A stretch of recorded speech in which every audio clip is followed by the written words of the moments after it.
नमस्कार दोस्तों। एक बार फिर मैं आश्रय विषय के ऊपर बात करना चाहता हूँ। सेरेनिटी फाउंडेशन आश्रय बनाने के पीछे किसी भी काम, किसी भी कार्य करने के पीछे कोई न कोई मकसद होता है। अब ये सेरेनिटी फाउंडेशन में आश्रय बनाने के पीछे क्या मकसद था, वो फंडा मैं क्लियर करना चाहता हूं।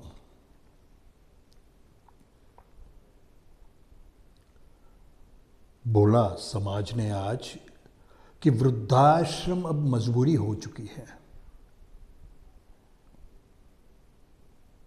ये परिवर्तन संसार का नियम है, लेकिन ऐसा परिवर्तन कोई तो जिम्मेदार होगा इसका। इसके लिए दो पक्ष एक दूसरे के ऊपर आरोप प्रत्यारोप,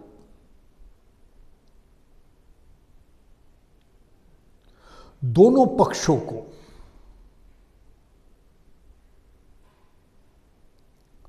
पहले एक कॉन्सेप्ट था आश्रम,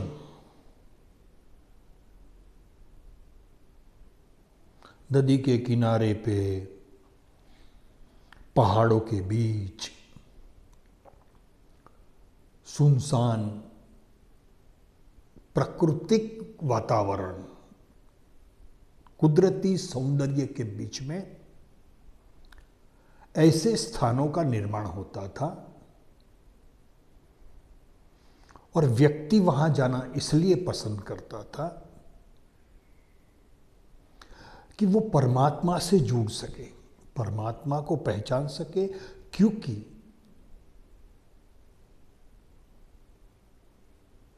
अड़चनें क्या थी? आज के युग में, विज्ञान के युग में हम पॉल्यूशन कहेंगे। लोग पॉल्यूशन के से बचने के लिए कहां कहां जाते हैं। मनुष्य का आयुष आज कम हो गया।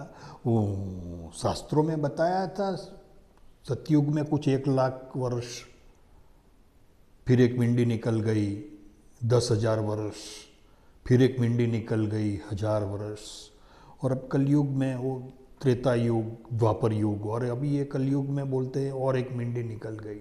100 साल का आयुष्य अभी 30-35 साल के लोगों को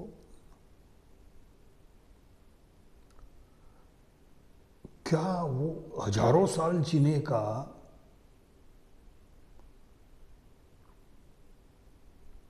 दशरथ राजा ने बोलते हैं 3000 वर्ष वर्त किया।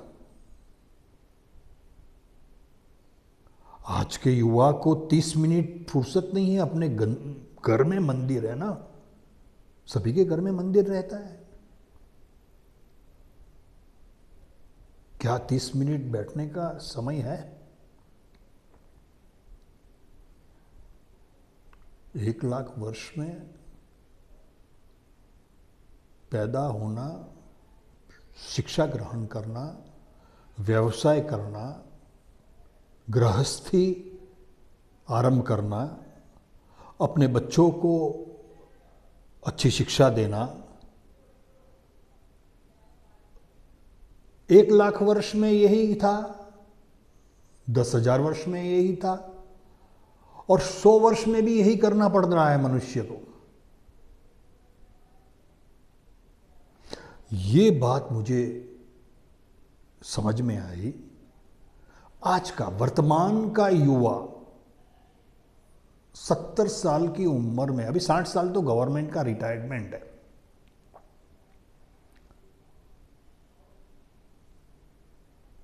ये सब कुछ उसी में उसको खत्म करना है।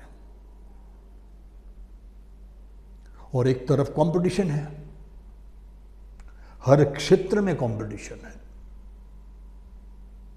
माँ बाप के लिए वो समय नहीं निकालता है, तो लोग कहते हैं यार, या खुद माँ बाप फील करते हैं। मैं सम टाइम फील करता हूँ, मैं यहाँ से बॉम्बे जाता हूँ सम टाइम, कभी कभी मुझे उनकी याद आ जाती है, मेरे बच्चों की। एक बेटा है और उसकी बहू है, वाइफ है, वो सब। तो वो रात भर घर पे नहीं आते, ऑफिस में काम में बिजी।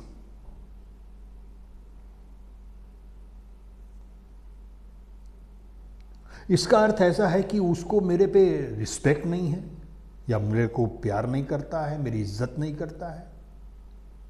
ऐसा बिल्कुल ही नहीं है।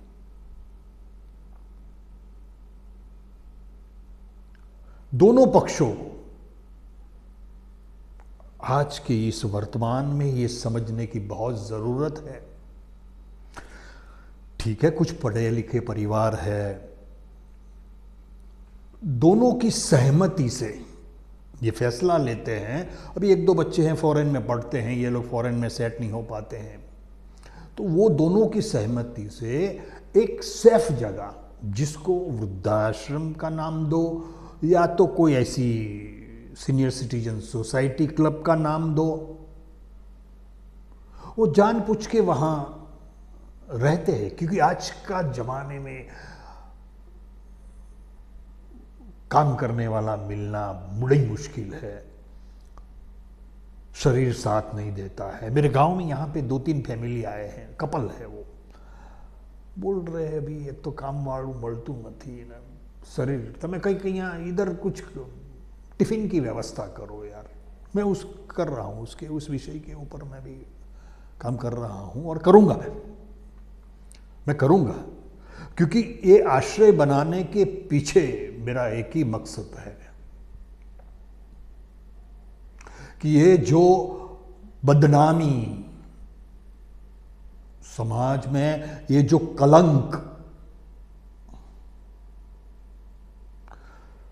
स्वभाव के कारण या अंडरस्टैंडिंग के कारण जो लोग अपने माँ बाप के लिए वृद्धाश्रम ढूंढ रहे हैं, बस ये बंद करना है मुझे, इसे रोकना है दोस्त। इस माध्यम से, ये आश्रय के माध्यम वो है यार। मैंने तो बड़े कड़क शब्दों में कहा, आज तुम अपने माँ बाप के लिए वृद्धाश्रम ढूंढ रहे हो, उसे वहां छोड़ने जाते हो, याद रखना तुम्हारी संतान तुम्हें वृद्धाश्रम में छोड़ने नहीं आएगी, उससे भी बुरा घर के दरवाजे से बाहर निकाल देगी, दरवाजा बंद कर देगी, कहेगी अभी अपना मुकाम बना लो। क्योंकि ये तुम संस्कार दे रहे हो उसको। एक और वर्ग है जो गैर मार्ग पे चला गया है। मेरे पास ये, आज मैं ये जो चर्चा कर रहा हूं, मेरे पास ऐसे कई केस आए हैं। मेरा व्यसन मुक्ति केंद्र का एक काम चल रहा है, मैं करता हूं 20 साल से। सो माँ बाप इतने परेशान हैं क्योंकि वो गलत लत पे चल रहा है यार, देखभाल नहीं कर पा रहा है, ऐसा बहुत कुछ मैं देख रहा हूं मेरी आंखों के सामने। वो एक अलग विषय है। इसलिए मैंने यहां क्या किया है कि जीवन की पिछली जिंदगी की जो क्लाइमैक्स लड़ाई में आर्थिक परिस्थिति से भी और कोई देखभाल करने वाला नहीं है, ऐसे जीवों के लिए, क्योंकि कर्तव्य सभी, गीता बोलो, कुरान बोलो, बाइबल बोलो, उसमें धर्मिष्ठ होना, धर्म का पालन करना, ये दिया हुआ है कि भाई जो व्यक्ति कर्तव्य निभाता है, फर्ज निभाता है, उसको धर्मिष्ठ कहा गया है।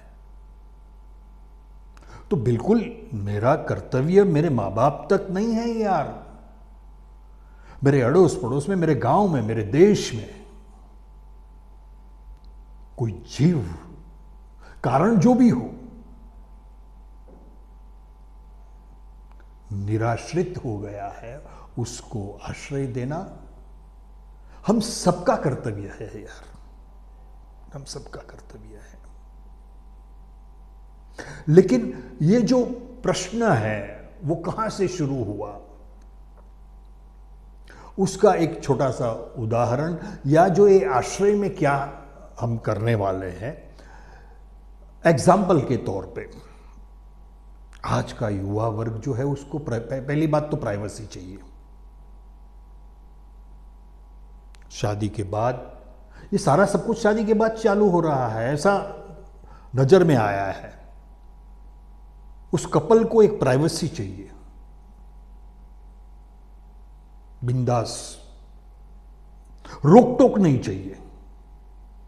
वो जिस प्रकार का जीवन फिल्मों में देखते हैं, टीवी सीरियलों में देखते हैं, वो हकीकत में जीना चाहते हैं, और उसमें माँ बाप रुकावट, ये जो तारी बायड़ी आम करी तू, आज उसने ऐसा किया, आज उसने ऐसा किया। दूसरा,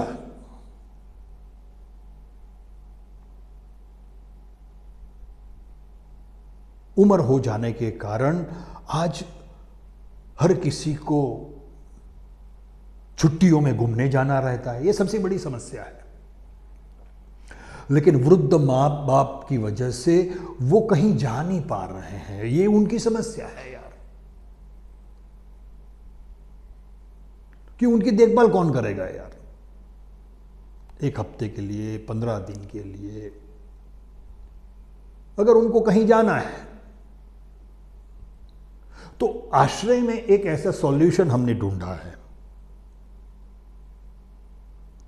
कि अगर इस प्रकार से किसी भी व्यक्ति को, किसी भी परिवार को कहीं घूमने जाना है छुट्टियों में, और अगर मां बाप को आप नहीं ले जा रहे हैं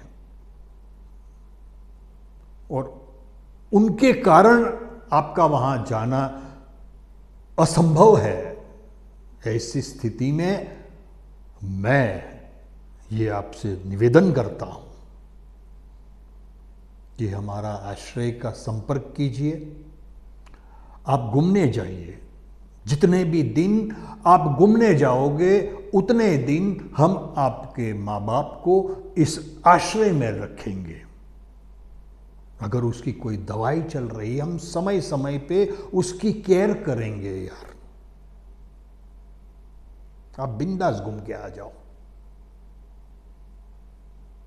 क्योंकि वो न जाने का कारण मां बाप बन जाते हैं और मन के अंदर एक मां बाप के प्रति घृणा हो जाती है यार। सब कुछ होते हुए, पैसा होते हुए, ये होते हुए, वो घूमने का जो सुख है वो मुझे नहीं मिल रहा है, कारण मां बाप, और बंदा वहां तक चला जाता है, हारा मरता है नहीं। ऐसे अनगिनत प्रश्नों का हल इस आश्रय में, मुद्दों का। हां, आपके पास भी अगर ऐसा कोई सुझाव है कि वृद्धों और युवानों, माँ बाप और बच्चों के बीच में अगर ऐसी कोई, जो शायद हमारे ध्यान में ना हो, हमने तो R&D किया हुआ है, रिसर्च किया हुआ है मैंने, कि कौन सी ऐसी अड़चनें हैं जो ये आज के युवा की एक छोटी सी जिंदगी है यार, 60-70 साल की जिंदगी रही है बस, और उसकी कैरियर में अगर उसके माँ बाप कहीं पे अगर उसको रुकावट, तो उसका हल अगर आपके पास है, उसका हल है तो भी, और अगर वो प्रश्न है तो भी हमारे से चर्चा कीजिए, इसमें से कुछ अच्छा निकालेंगे हम पूरा परिवार। बस हमारी तो यही कोशिश है यार कि एक सुखरूप आनंदित हमारा अंत आए यार जीवन का। ये जिंदगी का जो सफर है ना, किसी के प्रति घृणा न हो, किसी के प्रति ईर्ष्या न हो। बस आज के वीडियो में मैं इतना कहूंगा। आगे इस आश्रय की स्थापना करने के पीछे क्या उद्देश्य है, उसके ऊपर हम समय समय पे चर्चा करते रहेंगे। Thank you very much.